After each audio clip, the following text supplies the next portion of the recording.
My name is Elizabeth Alice Croydon. I am a stand-up comedian. I am a writer. I am a teacher of communication. I am a tour guide that takes tourists around to the very best pubs near the White House. And I tell them ghost stories that have been documented historically. Ooh. And I discuss 21 years of experience as a professional psychic. Wow. Yeah. Okay. I'm so psychic. I need out-of-body guards. Stop it. You're also a producer. I won't. What? You're also a producer. Yes, I am a producer. Don't forget Thanks that for bringing it up. I wear many hats. As you can see, I have one on now. You yes. sure do. You sure do. I am a producer. I have produced 2 feature movies that I am very proud of. Washington Interns Gone Bad, which was my first political comedy or apolitical comedy. It's a political comedy either way, really, when you think about it. DC stands for diplomatic courtesy, and I'll leave it at that. Okay. And then I produced Underbelly Blues, which was a Quentin Tarantino parody that made fun of corruption from the bottom gutter to the top of the corporate echelons. All right. And how it's all interconnected. All it's that a dirty, dirty world. Oh my gosh. Stop. I'm not going to be able to keep a straight face this whole time. Work with me here, Elizabeth. Elizabeth. That's like the ancestor Don Rickles coming through. He went to my American Academy of Dramatic Arts, went to my college. Okay. Dave Chappelle went to my high school. Oh, yeah, I went to Duke Ellington School for the Arts in Washington, D.C. Oh, my goodness. Okay. Absolutely. I did not know that. He was a year younger than me, and apparently my algebra teacher's favorite. She would have these mental breakdowns without even Dave being in the class. And she would be like, why can't you all just be like that nice Dave Chappelle? And we were like, who is Dave Chappelle? And what is he doing that we are not? You're showing up to class. I'm just kidding. Right. Kidding. Yeah. Well, I did that. Okay. Duck and cover. DC stands for duck and cover. Oh my! So many things DC stands for. It does. It does. Amen. A women. Americans. Let's do this. So yeah. So there's thousands of women right now walking out of work. Why are we here working? It's International Human Rights Day. And today is the day that publishERAnow.org has chosen to stage a national walkout for the Equal Rights Amendment. It's the 28th Amendment of our Constitution, and it lifts women up and gives us equality under the law. Yeah. Yeah, I get a little soft and verklempt when I talk about it. Sip some water. No, I'm just kidding. Maybe so. Right? Maybe so. Now, I would like to ask you a little bit of a backstory about yourself and how you got started in your industry. How did you end up wearing so many hats? Give us the scoop. Well, I like to entertain myself. And so I master one art and I want to learn another. And when I was taking 12 classes a day at Duke Ellington in the theater department, I really began to understand how every art is interconnected. And I wanted more than anything to support other artists and to support their artistic vision unfolding. So that requires a lot of knowledge as a producer. There's an entire art to it. Are you an alpha producer controlling everything with an agenda? Are you a relaxed producer that knows you've picked the right creatives that come together and make a nice blend? Are you somewhere in between? So many places you can go with your paintbrush. When you're making a full movie, you have every art in the world, including life, which I try and live very well. Good. Yeah. Cheers to that. Cheers to that. And Grolsteiner water. Very good water. I've never had that. Oh, it's very high in minerals. I need that for my teeth. I taught myself how to walk again. I lost the use of my legs last summer. And I went on an anti-inflammatory diet and beat the doctor's prescription for surgery. Wow. Oh my gosh. What can I ask what happened to your leg? They just decided to drop out like like delinquent students from a school. Like I dropped out from acting school and went to study Aikido under Steven Seagal. Okay. They just did their own thing for a while. And part of the job of a martial artist, or at least in my case now, I'm so injured, a martial graffiti artist, is you have to know the right tags to heal yourself. Yeah. So I did everything anti-inflammatory. Okay. And avoided surgery. Wow. Well, I'm glad that your legs decided to, come back. Yes, I have legs, and that's Woo. important in the industry. Shout out to your legs. Thank you. We love that for you. Yeah. And you are part of the West Side Comedy Club, is that correct? Oh yeah, I'll be going up there December 17th. Talk to me a little bit about that and how and your involvement. All right. Well, Felicia Madison has been a longtime friend, and she is an amazing woman and a great producer in her own right. She books almost every lineup in her club, and it's one of the best kept secrets on the Upper West Side. Wow. I love this club.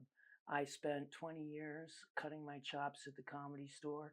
I've been all over the country. There are more places I could go, of course, and am willing, but this little club on the Upper West Side is so positive. It's just chocked with new talent, and it has my favorite show ever, which is Not Ripe Bananas. You got to break out fresh jokes so fresh you can smell them. So okay, yeah, love that. And I do. I love that look for a little unsure. Because I'm like, wait. There's no cover. There's no minimum purchase. You can just go and judge us. I like that. We want your laughter. That's all. We're after the laughter. They're brand new jokes. Some of them smell good. Some of them smell funny. Some of them have you walking out. No, I'm just kidding. I'm kidding. I'd like to ask, how do you come up with your jokes, and what kind of things do you, talk about or touch on? Is it pop culture based, or is it everything? Oh, different ways, but I am the sort of artist and comic that lives philosophically by what I say. Okay. And when I was a child, I didn't really get to watch a lot of music, video, MTV, which was banned the thing. in your house. That was the thing, yeah. And I had to sneak it when my grandparents were out of the retirement home. Uh-oh. I had to change the channel from golf to rock and roll and then back real fast. And my grandmother would come home from patrolling the neighborhood. She was on the gardening committee, and she would be complaining about Mrs. So-and-so's flowers and shrubbery growing over the fence, and how she had to read them the Riot Act. Oh. And I was like, what is the Riot Act? And if I read it to my parents, can I watch rock and roll? What'd she say? And she was like, well, sometimes you just got to stand in your own power. Yeah, right. And I was like, right on, Grandma. I'm gonna go home and read my parents the Riot Act. Didn't work, but for me, it became like a religious missile of rock and roll, and I live my life by those tenets. Like, for example, Riot Act, Jackson 5 Commandments.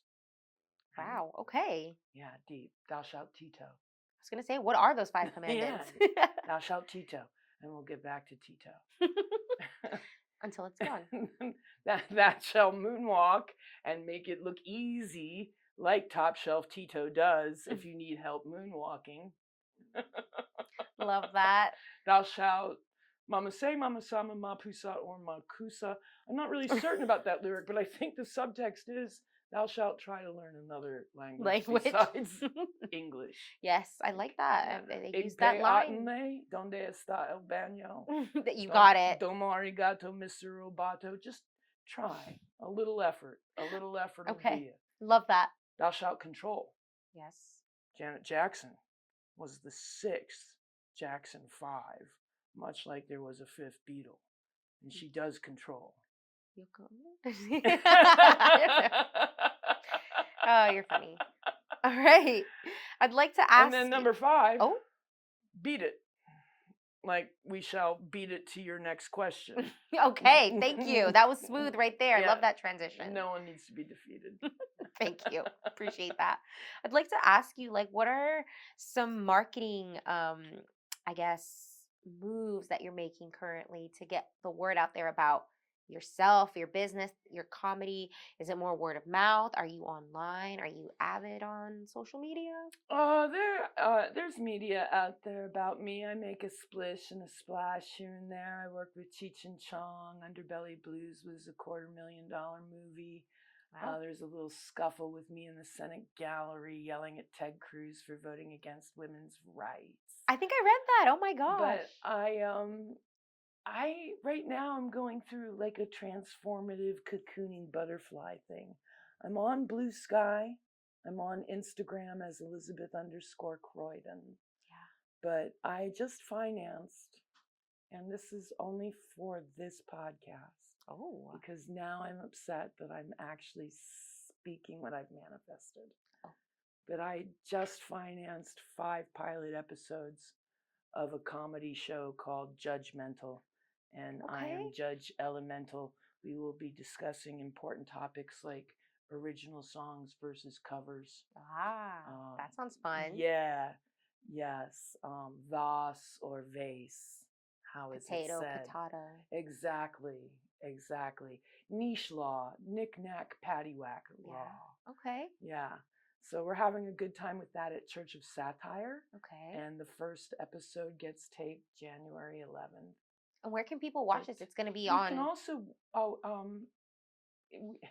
we we are keeping it under wraps right now regarding broadcast because we have several interested buyers, I'm pleased to say. Wow, congratulations. So you have to come to the comedy club to see it. Okay. Unless I am informed by my higher ups who have the money. Okay, gotcha. I only have the artistic honey on that. But you can also catch me in DC and take a tour with me. A historically documented ghost tour around the White House, which happens to be one of the most haunted. Most legitimately documented. Like there are Secret Service men on record asking for seances to request the ghosts chilling out. One in particular is Abe Lincoln. He haunts that White House like there's no tomorrow. And, it's a tough job being armed 24/7. You don't need a ghost tapping you on the shoulder. And we go to three mandated pubs, and then we usually end the night on one of my tours at the Round Robin at the Willard, having one of the historically correct mint juleps. But it's a good time. It's nightlyspirits.com. Yeah. And if you use the words EC667, you can get 10% off of my tour or any tour in the country. We're in 18 cities. I don't know why I'm rolling my eyes like this, but it feels good. You should. I do that a lot. People are like, how do you do that? I love that. Just do it. No, feel free to do that more. I won't take offense to it.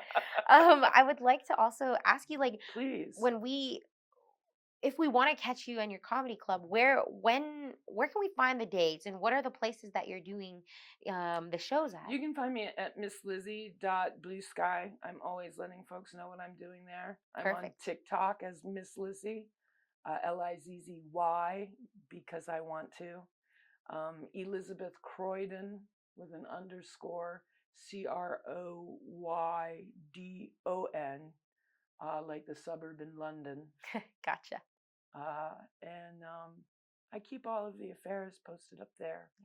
Yeah. Beautiful. Oh man, I wanted to ask you, do you have like a ghost story that you could share with us maybe?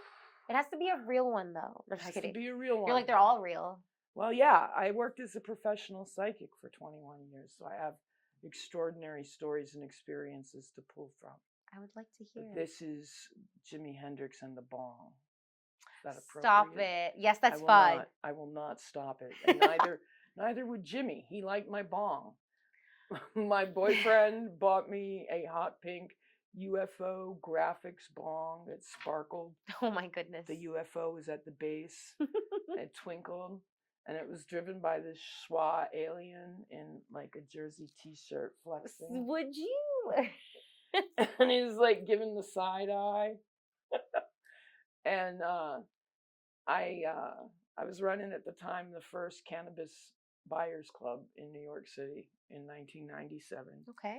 And when I would close up shop before acting school, I would sweep up the leftover medical cannabis and treat my own PTSD. And for the longest time, I kept hearing in my head, yo, yo, yo, yo, yo, play my music and put the bong on the ancestor altar. And it I was wasn't like, the weed. right. Okay, that was a good guess, right? Because I'm like, Elizabeth, you went to Duke Ellington School for the Arts, and if I might say, this is a relatively stereotypical African American man's voice that you are making up in your head. You know better than to feed into stereotypes. You read all of Langston Hughes. You know who Paul Robeson is. DC stands for dark chocolate. That's how we roll in this town. Shame on you, right? And then, as it turns out, acting exercises are the same sort of exercises that clairvoyants or mediums use to enhance their talent. And one day I'm coming home from Meisner class and I go, it's Jimi Hendrix. That's why I've been wanting to play Jimi Hendrix. I don't know Jimi Hendrix, but I've been craving. Jimi Hendrix is visiting my ancestor altar and he likes my bong. So I ran home. First I went to Barnes and Noble. I went to the corporate store that had it all. Got the greatest hits of Jimi Hendrix, right? He made one sale that day, yeah. He wanted to hear his best, right? Why would I get his worst for him? Why would I play him his B-sides, right? I just do the A for Jimmy, right? Okay. I play it, I put the bong on the ancestor altar, the voices go away. My schizophrenia is unchecked to this day. That's not how it ends though, right? I'm moving out of New York in June, and my friend Christopher is helping me, a very young man of legal age and consent. And it's very important to me since I worked on the legalization laws to make that clear. Yes. And I did not budget correctly the amount of labor time versus his pay, and I needed to give him something. Yes. And he wanted something. And I said, well, you can have this bong. But, right, Jimi Hendrix likes this bong. And he was like, jeez, another one of my uncle's crazy friends. And I was like, okay, all right, you don't want the bong, I'll take it. And no, leaving here with something.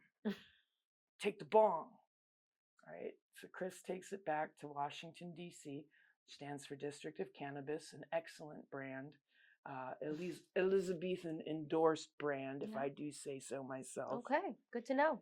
And I bring over my first hydroponic medical grow to his home, and I say, where's the bong? Get it out. He says, I don't want to get out the bong. My uncle's been on a terrible whiskey binger, and it's just been awful to watch him in his addiction. So he won't be up until the afternoon. This is medical grade cannabis that could help your uncle. Get the bong. So he gets the bong. We're doing rips with the coffee table and the bong. The uncle wakes up, comes out, terrible cocaine, narcotic, whiskey hangover, shameful substance abuse. Hard to watch your friends go through it. I support all of my friends that work toward their sobriety. And he sees the bong on the table, and he turns white as a ghost. He got whitey. He goes, that bong was in my dream last night. I dreamt I was playing chess with Jimi Hendrix, and he said, yo, yo, yo, yo, yo. Stop it. Don't do the blow. Here you go. And passed him my bong. He rhymed it just like that. And I was like, see? Chris was like, whoa. I was like, did I lie? I did not lie. Jimi Hendrix likes my bong. He does. I wonder why that is. I mean, that's pretty cool.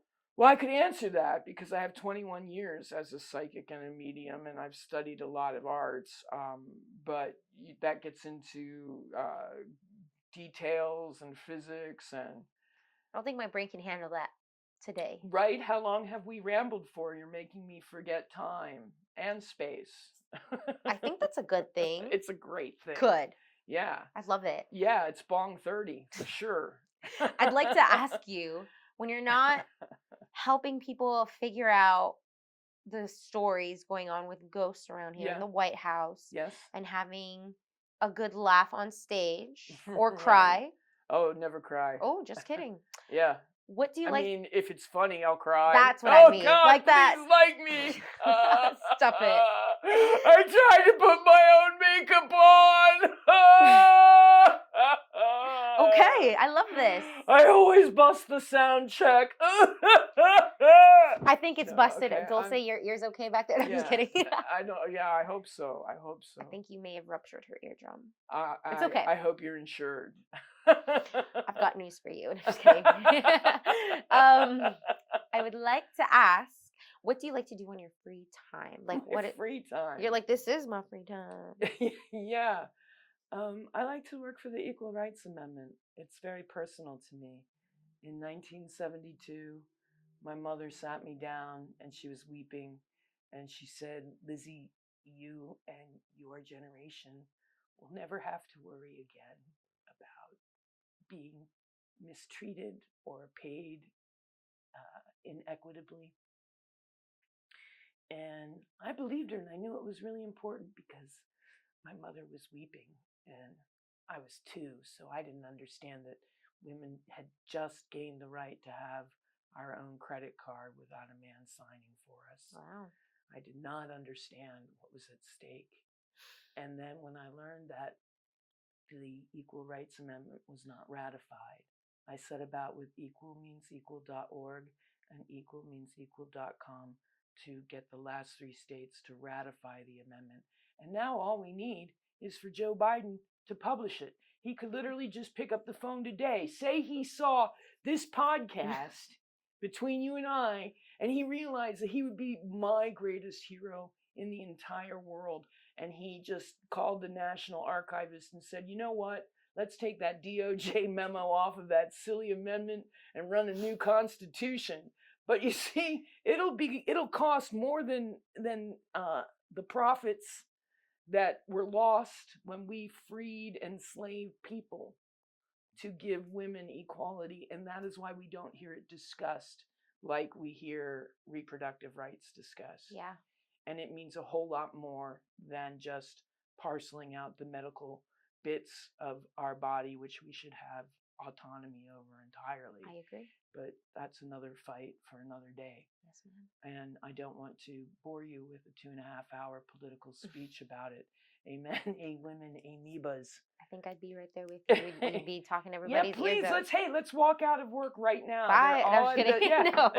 They're all at the Supreme Court. So. Yes, and I don't know that Joe's gonna hear this podcast. I don't know that Joe's gonna hear this podcast. I don't know if he's gonna be awake. I don't know if he's gonna be awake. I hope so. He could be a hero. Sleepy Joe. His yes people. His yes people. We ratified when President Trump was in office, and sure did.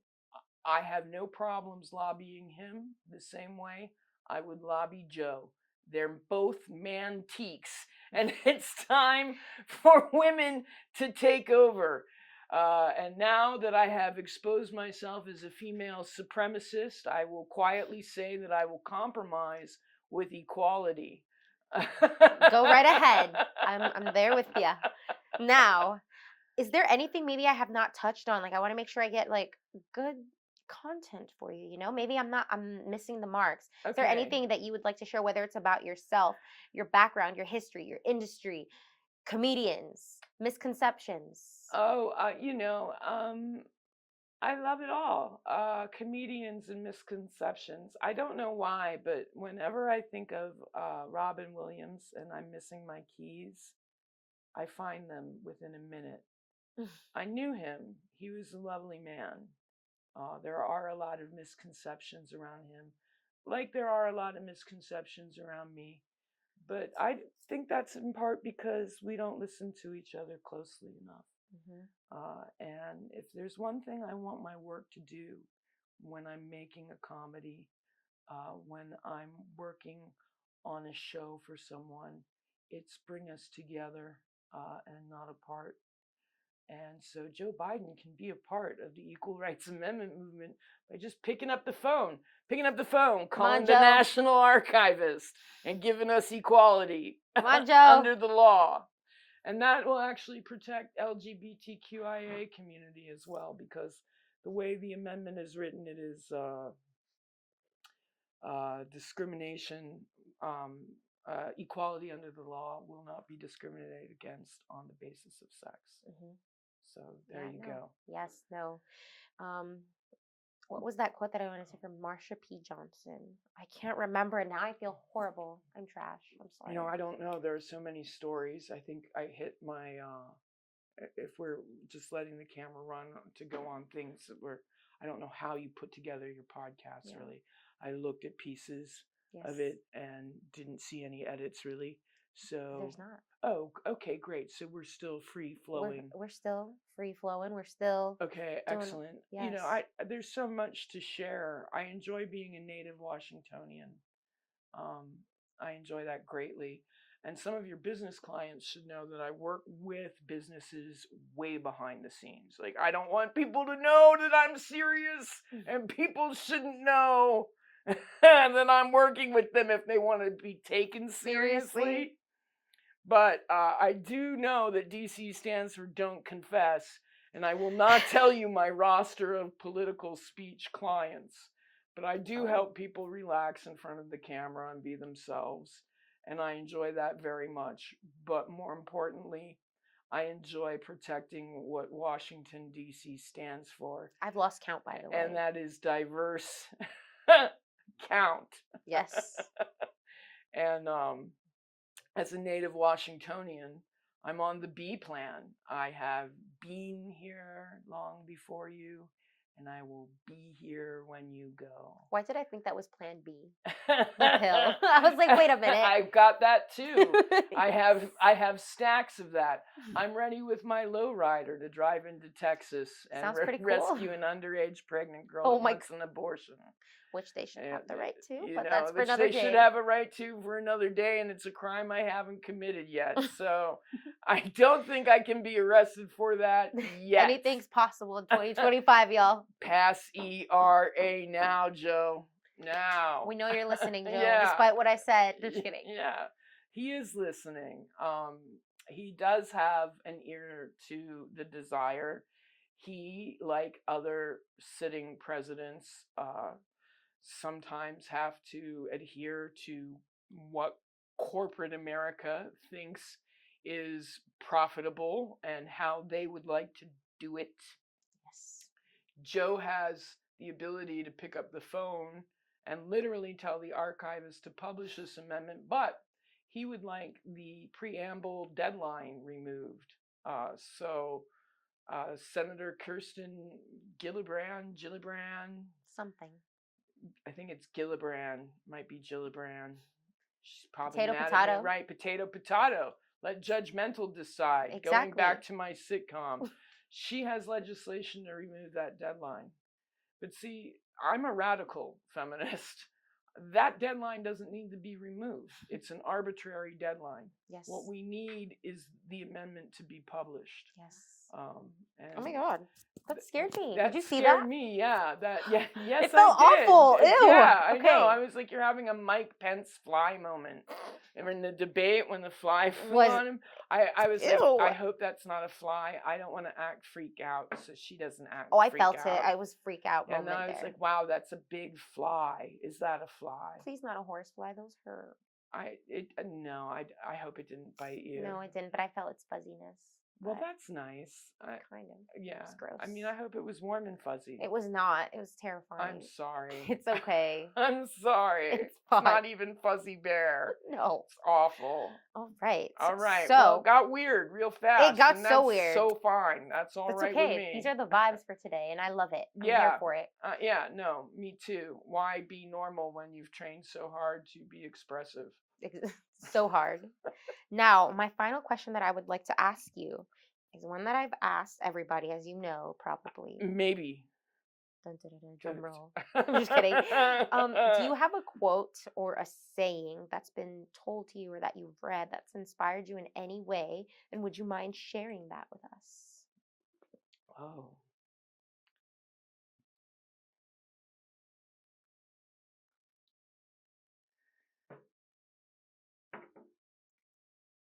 Yeah. When I was at Duke Ellington, we would all go to the library to read even more poetry. And I remember this one quote. I do not know who it's by, but I have lived by it. And that is, so her screaming would not give her away. She began to sing. That's sad. It's beautiful. Really? Yeah, did you want something funny? No. Okay. Okay. All right. It's not that I want to be there, when death happens. It's not that I'm afraid of it. Yeah. It's just, I don't want to be there when it happens. Wow. Until then, it's gotten heavy. I feel like I threw a gravity switch on. You did. Like nonviolent incentive weapons. Like, I'm so sad. I don't feel like fighting today. Really, me too. Okay, let's just sit down and cry it out. And cry it out. Nobody knows that the gravity lever has been pulled. It's been so pulled. We should incentivize nonviolence. Get like a tax rebate every time someone doesn't shoot a CEO from a healthcare company or commit a mass shooting. Just, get $1,500 back, $700 back. Hey man, you made it. You didn't kill anyone. That's a great thing in America. No words. Incentivize nonviolence. Think about having a peace economy as opposed to a war economy. Yeah. It's these things I think about. I fear that will never happen for us. Oh, it'll happen. Really? Yeah, I believe it. You have to, like Don Quixote fighting the windmills. You got to know there's a punchline out there somewhere. I believe in the Barbie Dalai Lama. I believe in the Salvador Dalai Lama. But most importantly, as an American, I believe in the Muhammad Ali Lama. Because sometimes you have to fight for your right to party. Okay, BC boys, I think we've had enough. No, I'm just kidding. You're funny, okay? There, okay? All right. It was touching. It was funny. It was. Much We're to friends think about. now. We are. Are you going to come drinking with me at the round robin? Well, funny you say that because I stopped drinking, so. Okay, great. So you can have one of their mocktails. Perfect. Excellent. Let's go. They have a great rosemary mint. Ooh, that sounds lovely. Yeah, it's awesome. I'm not a big drinker myself. Proud of you. Thanks. All right. Well, thank you so much for being on the podcast. It's my pleasure. This was different and great, and I love it. Yay. I'm glad to be different and great, and I'm glad you loved it. Thank you. Yeah, thank you.